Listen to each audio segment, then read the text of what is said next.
Movie की शुरुआत एक मेडिकल कॉलेज को दिखाते हैं जहां हमारी हीरोइन जोई इन्फेक्शियस डिजीज के डिवीजन में फाइनल ईयर में स्टडी कर रही होती है। कोरोना जैसी तेजी से फैलने वाली खतरनाक डिजीज के लिए मेडिसिन बनाकर लोगों की जान बचाना उसका एक सपना होता है। एक दिन निमोनिया से मरे हुए इंसान की डेड बॉडी को दिखाकर डॉक्टर भीम क्लास ले रही होती है और उन स्टूडेंट्स को उस इंसान के मरने की वजह को पहचान कर बताने को कहती है। तब जोई उसको चेक करके सही जवाब देती है और डॉक्टर भीम उसकी तारीफ करते हुए कहती है, तुम सक्सेस के बहुत करीब हो और थोड़ी कोशिश करने पर तुम जरूर उसको अचीव कर सकती हो। फिर जोई कुछ ब्लड सैंपल्स लेकर रिसर्च कर रही होती है। तब डॉक्टर बीमन आकर उसको कहती है, तुम्हारा रेगुलर पेशेंट मैक्स आया है, तुम उसे क्योर करके अपना टैलेंट दिखा दो और ये तुम्हारे लिए एक बेहद ही अच्छा मौका है। जोई हमेशा की तरह उसका ब्लड सैंपल ले रही होती है। तब वो उसे पूछता है कि मैंने तुम्हें प्रपोज किया था, उसका क्या हुआ?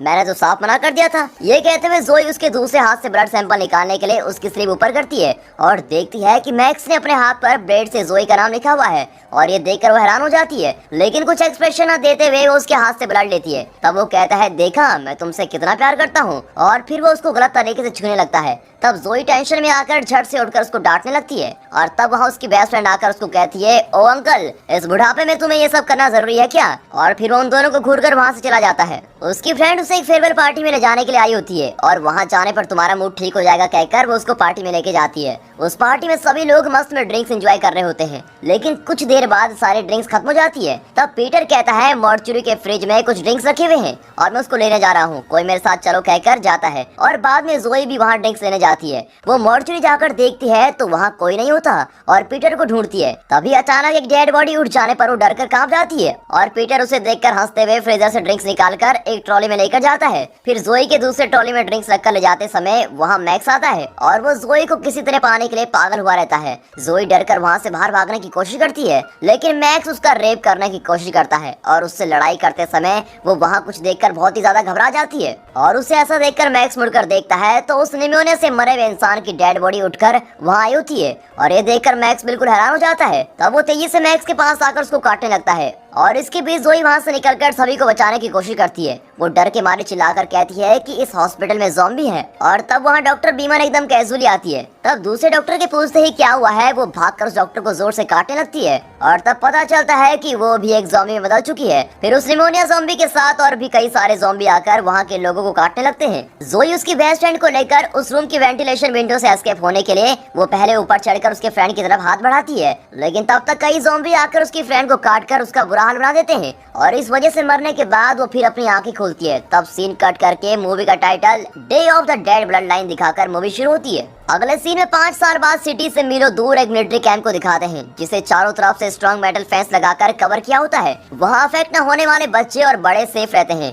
और मेजर मिगुल उस जगह को सेफ रखकर अच्छे से मेंटेन कर रहा होता है। जोई वहाँ की डॉक्टर होने के साथ ही वो ज़ॉम्बीज में बदलने से बचने की वैक्सीन पर रिसर्च कर रही होती है। लैब में रिसर्च करते समय 10 साल की लड़की लिली को तेज बुखार आने पर उसकी माँ आकर जोई को बुलाती है। वो जाकर उसको चेक करती है और उससे कहती है, तुम रिलैक्स हो जाओ, तुम्हें बचाने की रिस्पॉन्सिबिलिटी मेरी है। ये कहकर वो कैंप की डेली मीटिंग को अटेंड करने जाती है। वहाँ जाते ही मेजर मिगुल उसको लेट होने का रीजन पूछता है। असल में मेजर मिगुल वहाँ के लोगों को सेफली रखने के अलावा सारे लोग उसके कंट्रोल में होने चाहिए ऐसा सोचने वाला और एक स्ट्रिक्ट प्रोटोकॉल को फॉलो करने वाला कैरेक्टर है। लेकिन जोई प्रोटोकॉल से ज्यादा लोगों की जान और उनके प्रेम को इम्पोर्टेंस देने वाली कैरेक्टर है और ये जनरली एक मिलिट्री मैन और डॉक्टर के बीच होने वाला डिफरेंस है। वो मिगुल से कहती है कि लिली को चेक करके आ रही हूँ, इसलिए मैं लेट हो गई। लिली को निमोनिया फीवर आया है और इसका मेडिसिन कॉलेज में है, वो मेडिसिन लिली को बचा सकती है, इसलिए हमें उस मेडिसिन को कॉलेज से लेकर आना होगा। लेकिन इस पर मिगुल कहता है कि कॉलेज यहाँ से बहुत दूर है और कॉलेज की सिटी में होने से वहाँ जाकर आना बहुत ही रिस्की है। तब वो कहती है लिली एक इन्फेक्शियस डिजीज से सफर कर रही है और उसे इग्नोर करने से इस कैंप में सभी लोगों को ये फैल सकता है और फिर मिगुल भी अगले दिन सुबह वहाँ जाने के लिए एग्री करता है। जोई अपने कमरे में जाकर वहाँ जाने के लिए जरूरी चीजें पैकअप करती है।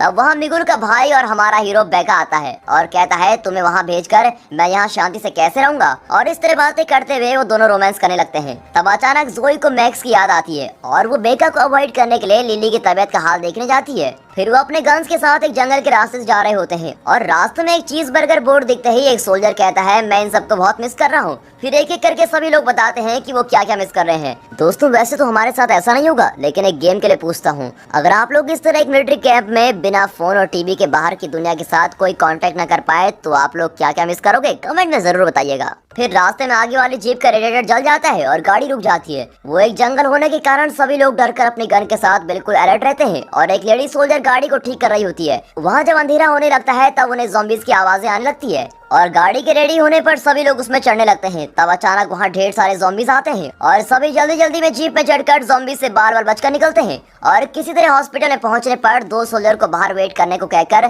सभी लोग अपनी गन्स को पोजीशन पर रखकर सेफली अंदर जाते हैं। मरने के डर से चलते समय अचानक पीछे से कुछ आवाजें आने पर वो मुड़कर देखते हैं। तब वहाँ कुछ चूहे शोर मचा रहे होते हैं। फिर सभी चलकर फार्मेसी रूम में पहुंच जाते हैं और फिर सारी जरूरी चीजें लेकर वापस जाते हैं। और जोई सबसे लास्ट में बाहर आती है। तब जोई को अचानक कुछ याद आता है और वो धीरे से किसी को न बताते हुए उसने जहाँ काम किया था वो उस लैब में जाकर अपनी माँ की तस्वीर और कुछ चीजें ले रही होती है। तब उसे रेस्ट रूम से कोई छुपके से वॉच कर रहा होता है। सभी चीजें लेने के बाद वो पीछे मुड़कर देखती है। तब रेस्ट रूम का दरवाजा खोलकर मैक्स बाहर आता है जो ज़ॉम्बी में बदल गया है। उसे देखते ही वो घबराकर उसे शूट करती है और तेजी से बाहर आकर डोर बंद कर देती है। तब उसका रुमाल गलती से नीचे गिरता है और मैक्स बाहर आकर उस रुमाल को एक कुत्ते की तरह सूंघता है। और उसी समय शूट करने की आवाज को सुनकर हॉस्पिटल के अंदर से सारे ज़ॉम्बी बाहर निकल जाते हैं और जोई को ढूंढकर उसको अटैक करने की कोशिश करते हैं। और तब जोई कहीं न दिखने पर बाका उसको ढूंढते हुए रिवर्स जाता है और एक जगह पर सभी लोग मिल जाते हैं। लेकिन तब वहाँ कुछ ज़ॉम्बीज आकर उन सबको अटैक करने लगते हैं और वे फ्रैंक नाम के एक सोल्जर को काटने लगते हैं। और कई कोशिशों के बावजूद भी वो उसको बचा नहीं पाते। फिर बाकी के लोग तेजी से बाहर भागकर जीप में बैठकर वहाँ से एस्केप होते हैं। कैंप के बाहर लगे फेंस के अंदर जाकर गाड़ी रुकती है। तब मिगुल उन्हें फ्रैंक के बारे में पूछता है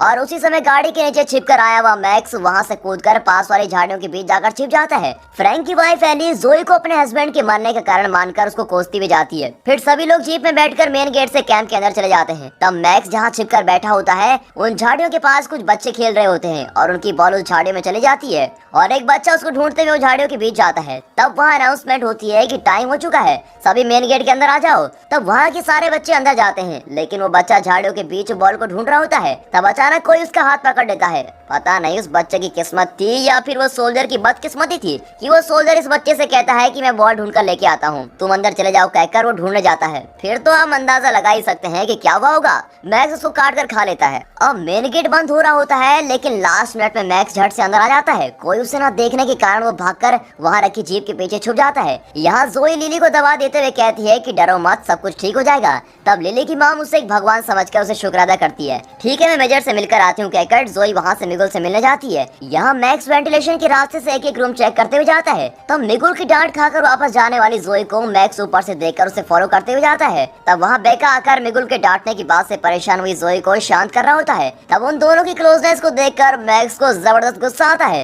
तब एक मैकेनिक वेंटिलेशन से कुछ आवाज सुनने के कारण उसमें चढ़कर चेक कर रहा होता है। तब मैक्स उसको काट कर उसका बुरा हाल कर देता है। यहाँ कैंटीन में जब सभी लोग खा रहे होते हैं तब वहाँ के स्टोव में कुछ प्रॉब्लम होने के कारण मैकेनिक को बुलाने के लिए मिगुल लिली की माँ को भेजता है और वो मैकेनिक के रूम में जाकर उसको ढूंढते समय वेंटिलेशन से कुछ खून टपकते हुए देखती है। उसके ओपन करने पर मैकेनिक बड़े डरावने तरीके से नीचे गिरता है और उसको देखकर वो घबराते हुए जोर से चिल्ला जाती है। तभी मैक्स उसको खींच कर लेकर जाता है और मार डालता है। मैक्स फिर ऊपर वेंटिलेशन में चढ़कर जोई को ढूंढता है। तब जोई लिली के साथ बड़े प्यार से बातें करते हुए नजर आती है। फिर वहाँ से निकलकर बाहर जाते समय अचानक उसके सामने वो एक ज़ॉम्बी को देखती है और पास वाले डेंजर अलार्म को ऑन करके बड़ी तेज रफ्तार से भागने लगती है। फिर आगे भागने के लिए कोई और रास्ता न होने पर वो वहीं फंस जाती है और तब मैक्स उसके पास आकर अपनी शर्ट की स्लीव उठाता है और ब्लेड से लिखे हुए जोई का नाम दिखाता है। तब वो मैक्स है ये समझते ही वो हैरान होकर पूछती है तुम ज़ॉम्बी होकर भी मुझे कैसे पहचान पा रहे हो। तब बेका के साथ कुछ सोल्जर्स वहाँ आकर मैक्स को शूट करने लगते हैं और जोई उन्हें शूट करने से मना कर देती है और कहती है इसका नाम मैक्स है और मेरी रिसर्च के लिए ये बेहद जरूरी है। ये सुनकर बेका मैक्स को एक जाल में फंसाकर उसे जोई के लैब में जाकर चेन से बांध देता है। तब वहाँ मिगुल आकर पूछता है कि इसे क्यों बांध कर रखा हुआ है और इस पर जोई कहती है कि वैक्सीन बनाने के लिए मुझे इसकी जरूरत है क्योंकि एक ज़ॉम्बी होने के बावजूद इसका दिमाग काम कर रहा है, इसलिए वैक्सीन के रिसर्च में मुझे इसकी जरूरत पड़ेगी। लेकिन मिगुल उसकी बातों को बिलीव नहीं करता और उसको प्रूव करने को कहता है। तब जोई मैक्स के पास जाकर उसके सामने अपना हाथ आगे बढ़ाती है। तब मैक्स उसको कुछ नहीं करता और ये देखते हैं मिगुल उसको 12 घंटे का टाइम देकर कहता है कि वैक्सीन रेडी करो। वो कहता है 12 घंटे के बाद वैक्सीन रेडी हो या ना हो मैं उसको शूट कर दूंगा और फिर ये कहकर वो चला जाता है। जोई और उसकी फ्रेंड एल्सी लैब में रहते हैं। तब उसकी रिसर्च के लिए मैक्स के ब्लड की जरूरत होती है। तब जोई मैक्स के पास जाकर उससे रोमांटिक बातें करते हुए उसे पता न चले बिना उसका ब्लड ले लेती है और उस पर रिसर्च करने लगती है। तब बेका वहाँ आता है और वो उसे कहती है कि मैक्स के शरीर में एक हार्मोन है जिसके कारण वो पूरी तरह ज़ॉम्बी में नहीं बदला, लेकिन उस हार्मोन का पता लगाने के लिए मुझे एक दूसरे जिंदा ज़ॉम्बी के ब्लड ब्लड सैंपल की जरूरत है। तब बेका उसे हेल्प ऑफर करता है और वो एक जीप में जोई और दूसरे सोल्जर को साथ लेकर मेन गेट के बाहर जाता है।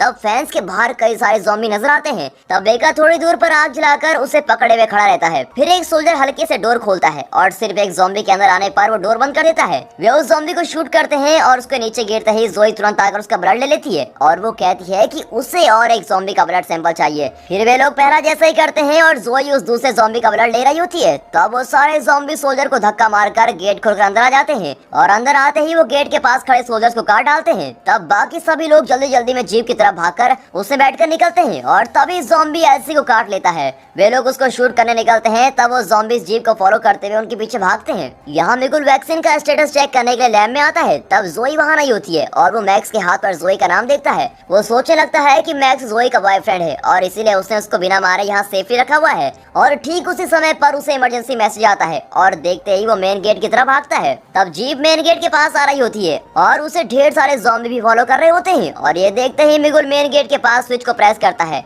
और मेन गेट बंद होने लगता है। फिर गाड़ी अंदर आते ही मेन गेट बंद हो जाता है। अब मिगुल को उन सभी पर बहुत गुस्सा आता है और इस तरह गुस्से में बातें करते समय वो एल्सी के हाथ से खून गिरते हुए देखता है और उसको शूट करने के लिए अपनी बंदूक निकालता है। इस पर जोई कहती है कि वो अभी पूरी तरह अफेक्टेड नहीं हुई है और इसके लिए बहुत समय है और वैक्सीन देने से हम उसको बचा सकते हैं। तब मिगुल उससे पूछता है कि क्या अभी तुम्हारे पास वो वैक्सीन है। जोई के पास इसका कोई जवाब नहीं होता। फिर बिना कुछ सोचे मिगुल जोई की आंखों के सामने उसको शूट कर देता है। तब जोई गुस्से में आकर मिगुल पर चिल्लाती है पर मिगुल उसे बंदूक दिखाता है कि तुम मुझसे ऐसी बातें कर रही हो। तब बेका मिगुल से कहकर उसको शूट करने से रोकता है। फिर मिगुल कहता है कि अगर 12 घंटे के अंदर इसने वैक्सीन नहीं फाइंड किया तो मैं इसको शूट कर दूंगा और चला जाता है। फिर मिगुल अकेले में बेका को बुलाकर कहता है कि मैक्स जोई का लवर है और इसीलिए उसने उसे यहाँ जिंदा रखा है। अगर तुम्हें शक है तो जाकर उसके हाथ में देखो कि कैसे उसने जोई का नाम लिखा हुआ है। ये सुनकर बेका जोई से इस बारे में पूछता है। इस पर जोई उसे कहती है कि मैक्स मुझे कोई प्यार वार नहीं करता बल्कि उसमें मुझे किसी तरह पाने का रोष है। उसने जब मुझे रेप करने की कोशिश की थी उस समय मुझे कई सारी बुरी घटनाओं का सामना करना पड़ा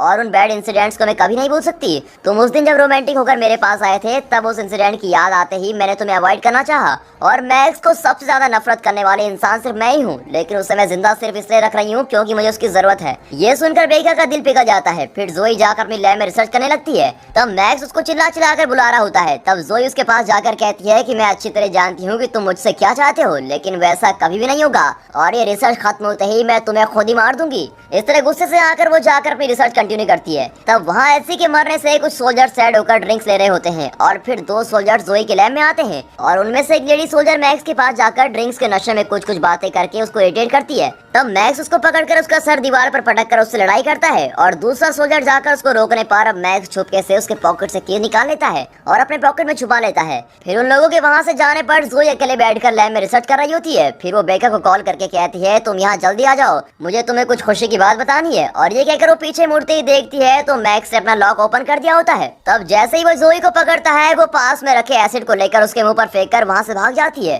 तब सामने से बेका आकर उसे ऐसे भागने का रीजन पूछता है। तब वो कहती है कि मैक्स रिलीज हो चुका है। वो लैब में जाकर चेक करते हैं लेकिन वहाँ मैक्स नहीं होता। फिर एक इमरजेंसी अनाउंसमेंट देकर सभी लोग एक जगह पर इकट्ठे हो जाते हैं। लिली भी उसे सुनकर धीरे से उठकर घबराकर साथ चल रही होती है और तब रास्ते में वो उसकी माँ को देखती है और वो उसे माँ करके पुकारने पर वो जब मुड़ती है तो उसे पता चलता है कि वो एक ज़ॉम्बी बन गई है और वो डरकर बड़ी तेजी से भागने लगती है। तब रास्ते में एक सोल्जर उसको रोककर पूछता है कि क्या हुआ, लेकिन तब तक लिली की माँ वहाँ आकर उस सोल्जर को पकड़ते ही लिली घबराकर एक कोने में जाकर बैठ जाती है और उसकी आंखों के सामने वो उस सोल्जर की गर्दन को बुरी तरह से काट डालती है। फिर वो लिली के पास जाकर उसे अटैक करने की कोशिश करती है। तब वहाँ मैक्स आकर उसकी गर्दन को ट्विस्ट करके मार डालता है और फिर वो लिली के पास जाता है। जोई के भागते रहने पर उसे अचानक लिली की याद आती है और वो बेका से कहती है कि तुम सब भाग जाओ, मैं लिली को लेकर आती हूँ। फिर वो भागकर लिली के रूम में जाकर देखती है तो वहाँ लिली नहीं होती। वो उसे ढूंढते हुए जाती है। तब रास्ते में उसे लिली की चेन मिलती है और वो उसी रास्ते से जाने लगती है। तब वहाँ मारे गए 2 सोल्जर्स को देखती है। वो उनके हाथ से बंदूक लेकर उसको ढूंढते हुए जाती है। तब वहाँ मैक्स लिली को देखकर उसके लिए वेट कर रहा होता है। लिली उसके हाथ में रहकर डर के मारे कांप रही होती है। तब जोई उससे कहती है कि तुम मुझे पाना चाहते हो ना तो फिर लिली को छोड़ दो। ये कहकर बंदूक नीचे रख देती है। तब मैक्स झट से लिली को छोड़कर जोई के पास भागकर उसके बालों को पकड़कर खींच लेता है। तब लिली जीप के नीचे जाकर छिप जाती है और मैक्स मेन गेट को अपने हाथों से ही खोलकर सारे ज़ॉम्बी को अंदर आने देता है और जोई को बाहर ले जाने की कोशिश करता है। लेकिन तब तक वहाँ कुछ सोल्जर्स आ जाते हैं और अंदर आए हुए ज़ॉम्बीज को शूट करने लगते हैं। इससे मैक्स के हाथ पर गोली लगती है और जोई छूट जाती है। यहाँ लिली के पीछे एक ज़ॉम्बी के आने से लिली डरकर भागते हुए मेन गेट की तरफ भागती है और उसे देखते ही जोई भी लिली का पीछे भागने लगती है और फिर मैक्स भी उन्हें फॉलो करने लगता है। तब जोई लिली को पुकार कर वहाँ रुकने को कहती है और वो दोनों एक इंडोर गार्डन में चले जाते हैं, लेकिन मैक्स उन्हें अंदर जाते हुए देख लेता है। यहाँ सोल्जर्स और ज़ॉम्बी के बीच जबरदस्त लड़ाई हो रही होती है। तब मिगुल जाकर मेन गेट का स्विच प्रेस कर लेता है। तब बेका उसे कहता है कि जोई बाहर है, डोर क्लोज मत करो, लेकिन मिगुल उसे गुस्से में कहता है ये सब उसी की वजह से हो रहा है। अब इससे उन दोनों के बीच आर्ग्यूमेंट शुरू हो जाती है। मिगुल बेका को बंदूक दिखाकर उसको मारने की धमकी देता है और इस पर बेका अपसेट होकर कह रहा होता है कि क्या तुम अपने भाई को शूट करोगे। तब तक वहाँ दो ज़ॉम्बीज आकर उन दोनों पर अटैक करने लगते हैं। तब मिगुल वहीं मर जाता है और ज़ॉम्बी बेका को भी अटैक कर देता है। फिर अपने भाई के बारे में सोचकर रोते हुए जोई को बचाने के लिए मेन गेट खोलकर बाहर जा रहा होता है।